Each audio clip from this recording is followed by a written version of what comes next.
Group 1 అంశంలో రాష్ట్ర ప్రభుత్వానికి సుప్రీంకోర్టులో ఊరట లభించింది. మరింత సమాచారం మా ప్రతినిధి అరుణ్ అందిస్తారు. అరుణ్, గ్రూప్ 1 పై సుప్రీంకోర్టు తీర్పునకు సంబంధించి పూర్తి సమాచారం ఏంటి?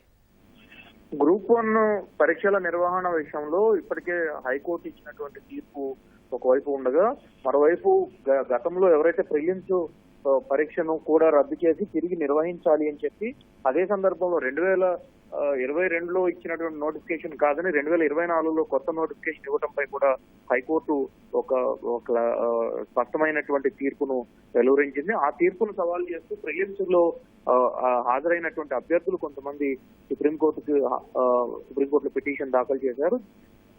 వాళ్ళు దాఖలు చేసినటువంటి పిటిషన్ పైన ఈ రోజు జస్టిస్ సిఎస్ నరసింహ నేతృత్వంలోని సుప్రీంకోర్టు ధర్మాసనం విచారణ జరిపించింది.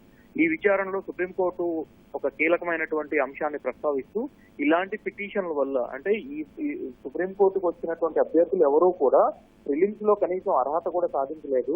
అర్హత సాధించని వాళ్ళు ఇప్పుడు కొత్తగా మరొక నోటిఫికేషన్ ఇవ్వమని అడుగుతున్నారు.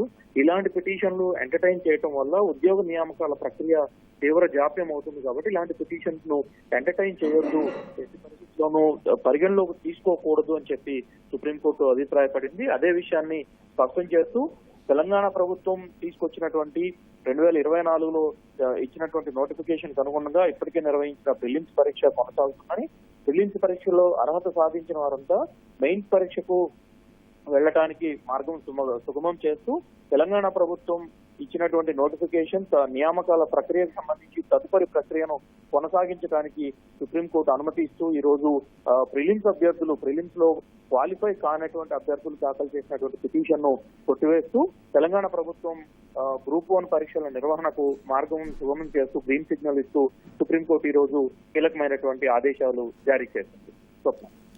ధన్యవాదాలు అరుణ్.